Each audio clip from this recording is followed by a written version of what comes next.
Cette recette du succès de Patrick Peter est devenue une référence au fil du temps, une marque, un menu gastronomique étoilé qui en 2018 s'est décliné en 9 services. Et élaborer un calendrier cohérent n'est pas chose aisée en sport automobile. Et chez Peter Auto, cette recette existe.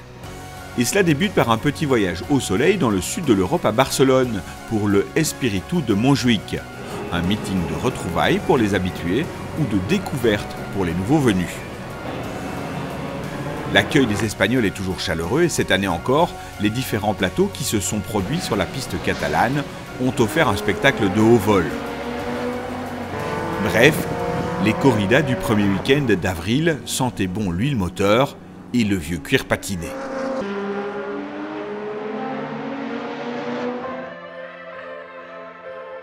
« 27 ans que ça dure. À la fin du mois d'avril, c'est l'apéritif dînatoire de Peter Auto. Le Tour Auto Optique 2000 est une compétition dont le succès ne se dément pas. La recette de Peter Auto, comme chaque année, débute au Grand Palais à Paris.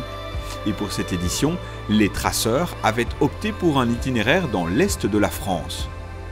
Les quelques 240 concurrents ont limé le bitume des circuits de Dijon, de Brest, Lédenon ou encore le Paul Ricard en vitesse ou en régularité. Ils ont également affronté le chrono lors de 10 épreuves spéciales sur route fermée. L'étape en altitude à Megève restera sans doute un des grands moments du Tour Auto Optique 2000. Et puis, comme à chaque fois, il y a eu des instants magiques à travers des paysages majestueux dans les Alpes, en Drôme, en Provence ou encore dans le Var, et une arrivée jugée sur la place Masséna, à Nice.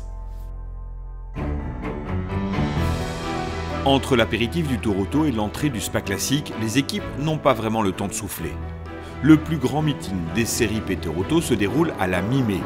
Tous les plateaux sont en piste, au Spa Classique, il y a des voitures de course de partout dans les divers paddocks, et cette année encore, une nouveauté. Le succès de la 2 litres Cup a été immédiat, avec pas moins de 36 Porsche 911 2 litres châssis court pré 66 engagés dès la première course à Spa. La nouvelle série Peter Auto est un succès à déguster sans modération. Et en parlant de succès, celui du HTC ne se dément pas. À Spa, les voitures de tourisme sont dans leur jardin. Cette année, de jour comme de nuit, les courses qui évoquent les heures glorieuses des 24 heures de Francorchamps ont enchanté les spectateurs qui ont pu revoir en piste des Ford Escort et Capri, des BMW CSI ou CSL, des Alfa Romeo GTV et bien d'autres. Si le Spa Classique a ouvert l'appétit des concurrents des séries Peter Auto, la seconde entrée du menu proposée a une saveur moutardée. Le terrible circuit de Dijon-Prenois, qui pour le coup avait totalement restauré ses infrastructures, accueille sous un soleil de plomb le Grand Prix de l'âge d'or. Et comment ne pas rendre hommage ici aux monoplaces des séries avec la Euro F2 classique. Des machines magnifiques très proches des Formule 1 de l'époque, sur un circuit de légende que tous les pilotes, sans exception, adorent. À Dijon, les voitures de Global Endurance se produisaient en démonstration. Viper, Panos, Ferrari, Mercedes, Peugeot, les marques de l'endurance des années 90 et 2000.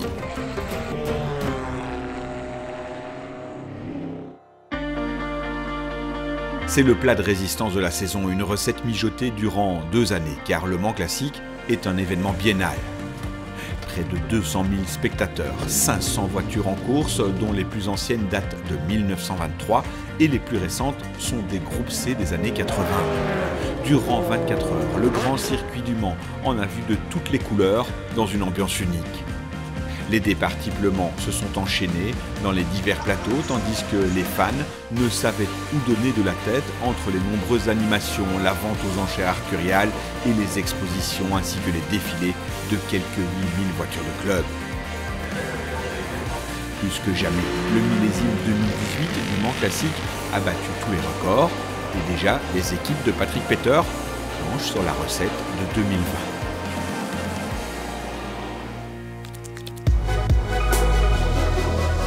Après le Mans Classique, la pause estivale a été longue pour les concurrents qui se sont retrouvés au circuit Paul Ricard entre fromage et dessert pour les 10 000 tours et le grand frisson de la vitesse.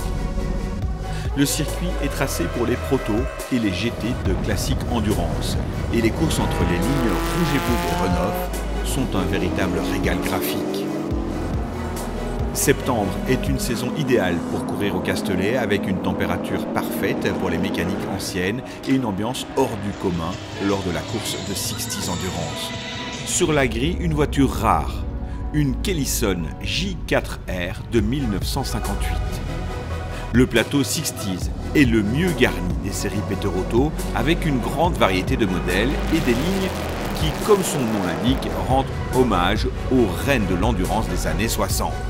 Au Paul Ricard, cerise sur le gâteau, la course s'est terminée à la lueur des phares et la soirée de gala à celle des bougies au beau milieu de la pinette du circuit. Vainqueur de cette épreuve avec la Chevy Cobra numéro 120.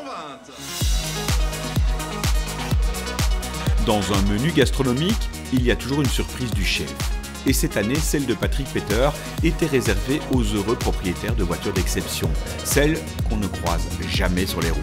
Le rallye des légendes n'est pas une course, mais une balade sur les plus belles routes du sud de la France et de Provence. L'occasion également de flâner et visiter certains hauts lieux du patrimoine.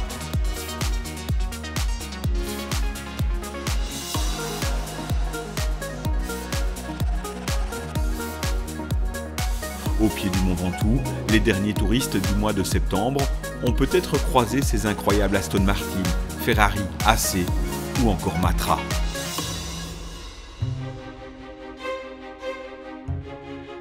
Le café, quoi de plus normal, était servi en Italie cette année. C'est la piste d'Imola et qui accueille l'ultime rendez-vous de la saison. Mais le début d'automne en Italie ne fut pas vraiment la Dolce Vita. La pluie diluvienne qui s'est abattue sur l'Émilie-Romagne n'a pas entamé le moral des pilotes qui ont livré bataille pour la dernière fois cette saison. Et dans cet écrin qu'est le parc d'Imola, les voitures du Greatest Trophy étaient dans leur élément. Ces belles carrosseries, ces voitures de gentleman driver sont le bijou des séries Peterotto.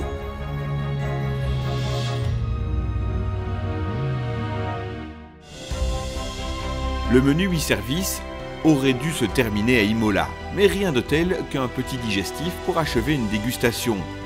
Un dernier verre très 60s siroté dans le désert de Bahreïn. Une vingtaine de voitures étaient invitées à se produire dans le cadre de la Coupe des Nations. Les Émiratis ont pu admirer des Cobra, des Elva, Lotus ou encore Jaguar Type E en pleine action lors des deux courses les plus animées. C'est donc dans la douceur de la nuit du désert que les moteurs des anciennes se sont tus pour cette saison 2018.